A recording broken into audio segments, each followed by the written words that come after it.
Right. కడపలో ఇటు విద్యార్థులు కానీ వైఎస్ఆర్సీపీ నేతలు కానీ డిమాండ్స్ ఆ విధంగా ఉంటే ఇప్పుడు అనంతపురం జిల్లాకు వెళదాం. అనంతపురం జిల్లాలో వైఎస్ఆర్సీపీ యోజన విభాగం కలెక్టరేట్ ముట్టడికి సంబంధించి మరిన్ని డీటెయిల్స్ అందించడానికి మా ప్రతినిధి శివారెడ్డి జాయిన్ అవుతున్నారు. శివారెడ్డి, విద్యార్థులు కోరుతోంది ఒకటే, దీనికి సంబంధించి ఆ మెరిట్ లిస్ట్ ఏదో బయట పెట్టాలి, ప్రభుత్వం స్పందించాలి. విద్యాశాఖ మంత్రి నారా లోకేష్ ఇప్పటికైనా స్పందిస్తారా లేదా అన్న క్వశ్చన్కి సంబంధించి విద్యార్థులు ఏం చెప్తున్నారు? ప్రెజెంట్ మీ దగ్గర ఎటువంటి ఇన్పుట్స్ ఉన్నాయి? ఖచ్చితంగా కార్తీక్, ఎందుకంటే ఆంధ్రప్రదేశ్ రాష్ట్రంలో డిఎస్సి అక్రమాలపై, ఉపాధ్యాయ నియామకాల అక్రమాలపై వైఎస్ఆర్ కాంగ్రెస్ పార్టీ పోరుబాటును ఉధృతం చేసినట్లు కనిపిస్తోంది. మొన్న విద్యార్థులు చేశారు. ఈ రోజున యువజన విభాగం ఆధ్వర్యంలో పెద్ద ఎత్తున అనంతపురం కలెక్టరేట్ వద్ద ఆందోళన నిర్వహిస్తున్న పరిస్థితి కనిపిస్తోంది.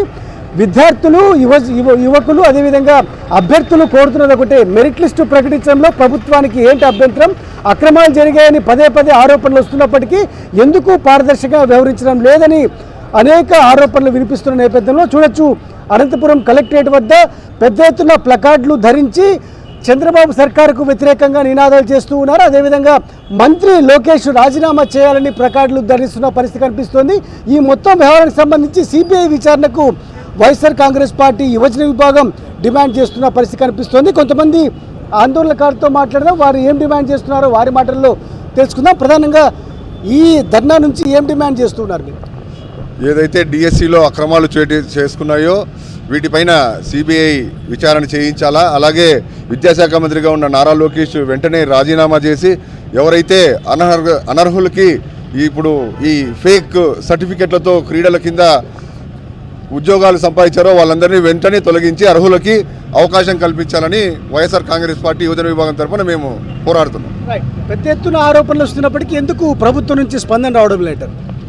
ఈరోజు డిఎస్సి ఎలిజిబుల్ అయిన అర్హత గల వాళ్ళందరినీ కూడా ఈరోజు తాళ్ళు దించినాడు లోకేష్ బాబు. అయ్యా, రాష్ట్రమే మీ నాయనది కాదు, నీది కాదు. ఎలక్షన్ ముందర ఏం చెప్పారు మీరు? 20 లక్షల ఉద్యోగాలు మేము కల్పిస్తామని చెప్పి మాటిచ్చి దాదాపు 2 ఏళ్ళు అవుతున్నా కూడా 10% కూడా ఉద్యోగాలు కల్పించలేని అసమర్థులు తండ్రి కొడుకులు ఇద్దరు కూడా యువతనందరినీ కూడా నాశనం చేసి పెడుతున్నారు. ఇప్పుడు వాళ్ళ భవిష్యత్తు కాల రాస్తున్నారు. నీ కొడుకు భవిష్యత్తు ఎలాగో, నీ కొడుకుని ఎలా మంత్రి చేసుకున్నావో రాష్ట్ర ప్రజలందరూ కొడుకులు కూడా అలాగే వాళ్ళ భవిష్యత్తు కూడా చూడాల్సిన బాధ్యత నీకుంది. డిఎస్సి మీద సిబిఐ ఎంక్వైరీ చేపించి వెంటనే తక్షణమే నువ్వు రాజీనామా చేస్తావా లేదా? లేని పక్షంలో వైఎస్ఆర్ కాంగ్రెస్ పార్టీ తరఫున మీ మెడలు వంచి ఎంతవరకైనా పోరాడతామని చెప్పి బాధ్యతలకు అండగా నిలుస్తామని చెప్పి ఇప్పుడు మేము హెచ్చరిక చేస్తున్నాం. మెగా డిఎస్సిని టీడీపీ ప్రభుత్వం చెప్తోంది, మీరెందుకు దగా డిఎస్సి అంటున్నారు? ఈ వెన్నుపోటు అవినీతి పార్టీ ఆ రోజు ఎన్నికల ఈవీఎంల దగ్గర నుంచి మొదలుకుంటే ఈరోజు డిఎస్సి వరకు కూడా ఎక్కడికక్కడ అవినీతి చేసుకుంటూ వస్తూ ప్రజలకు వెన్నుపోటు పొడుస్తానే ఉంది. ఈరోజు డిఎస్సిలో మెరిట్ స్టూడెంట్స్ పక్కకు తప్పించి కేవలం డబ్బుల కోసమే ఈరోజు లోకేష్ అమ్ముకున్నాడంటే ఎంత దయనీయమైనటువంటి పరిస్థితుల్లో ఈరోజు ఈ కూటమి ప్రభుత్వం ఉందో రాష్ట్ర ప్రజలందరూ కూడా ఆలోచించాల్సినటువంటి అవసరం ఉంది. తక్షణమే బాధ్యత వహించి లోకేష్ రాజీనామా చేయాలి. అదేవిధంగా దీని మీద వైఎస్ఆర్ కాంగ్రెస్ పార్టీకి కూడా స్టాండ్ తీసుకుంటాం, లీగల్గా కూడా ఫైట్ చేస్తామని కూడా ఈ సందర్భంగా తెలియజేస్తా ఉన్నాం. అందుకోసమని ప్రభుత్వం సీరియస్ యాక్షన్ తీసుకోవడం లేదు. మొన్న విద్యార్థులు చేశారు, ఈ రోజున యువజన విభాగం ఆధ్వర్యంలో ధర్నాలు జరుగుతున్నాయి. డిఎస్సి అభ్యర్థులు పెద్ద ఎత్తున రోడ్ల మీదకి వస్తున్న పరిస్థితుల్లో ప్రభుత్వం ఎందుకు రెస్పాండ్ కావడం లేదంటారు? డిఎస్సి అభ్యర్థులకు గతం నుంచి నోటిఫికేషన్ వదిలినప్పటి నుంచి ఇక్కడ మోసం జరుగుతూ ఉందని చెప్పేసి వైఎస్ఆర్ కాంగ్రెస్ పార్టీ అయితేనేమి, డిఎస్సి అభ్యర్థులు అయితేనేమి వారి గళం వినిపిస్తూ ఉన్నారు. ఈరోజు కొత్తగా సాక్షిలో వచ్చినటువంటి కథనాలు ఏవైతే ఉన్నాయో, క్వశ్చన్ పేపర్ అప్లోడ్ చేసే వ్యక్తినే ఈరోజు ప్రశ్నాపత్రము అప్లోడ్ చేసిండే వ్యక్తి రాష్ట్రంలో 5వ ర్యాంకు సాధించడం జరిగింది. వీటన్నిటిపైన కథనాలు రాసి మాట్లాడితే, వీటి గురించి తప్పుడు మాటలు మాట్లాడితే కేసులు కడతామని చెప్పేసి ప్రభుత్వం చెప్తా ఉంది. అంటే లోకేష్ యొక్క డొల్లతనం బయటపడుతుందని చెప్పేసి సకల శాఖ మంత్రి ఉండి నువ్వు రాష్ట్రంలో ఏమేం జరుగుతుందని చూస్తున్నావు? నీ విద్యాశాఖలో ఎంతోమంది నిరుద్యోగులు, వేలాది మంది మెరిట్ లిస్టు మీరు ఇవ్వకోకుండా అర్హులైనటువంటి వారిని అనర్హులుగా సృష్టించి మీ స్పోర్ట్స్ కోటాలో ఏదైతే ఉందో శాప్ చైర్మన్ రవినాయుడు తన గ్రామస్తుడే, తన కులపోడే, మన కులపోళ్ళే ఉండాలా, మన పార్టీ వాళ్ళే ఉండాలని చెప్పేసి గూటి బిల్ల ఆడిండే వానికి కానీ స్పోర్ట్స్ సర్టిఫికేట్ ఇచ్చిండే వాస్తవం కాదా? వాళ్ళకు ఉద్యోగాలు ఇచ్చిండే వాస్తవం కాదా? నేపథ్యంలో ఏం డిమాండ్ చేస్తున్నారు? లోకేష్ గారు ఫస్ట్ రాజీనామా చేసి దీనిపైన సిబిఐ ఎంక్వైరీ వేసి ఇప్పుడైతే స్పోర్ట్స్ కోటాలో ఇచ్చిన ఈ సర్టిఫికెట్లన్నీ ఫేక్ అని అందరికీ తెలుసు.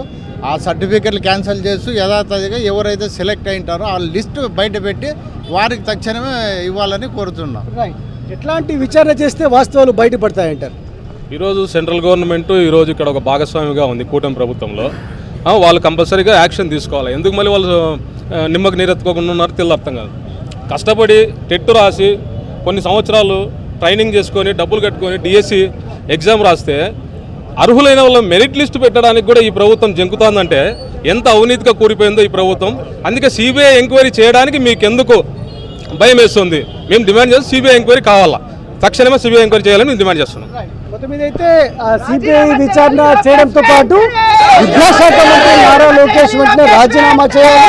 ఒకవేళ రాజీనామా చేయకపోతే ప్రభుత్వమే విద్యాశాఖ మంత్రి నారా లోకేష్ ను బర్తరఫ్ చేయాలని డిమాండ్ చేస్తున్నారు. అందుకే మాకు న్యాయం కావాలంటూ వీ వాంట్ జస్టిస్ అంటూ పెద్ద ఎత్తున నినాదాలు చేస్తున్న పరిస్థితి అనంతపురం కలెక్టరేట్ వద్ద కనిపిస్తోంది. Right Siva Reddy, thank you.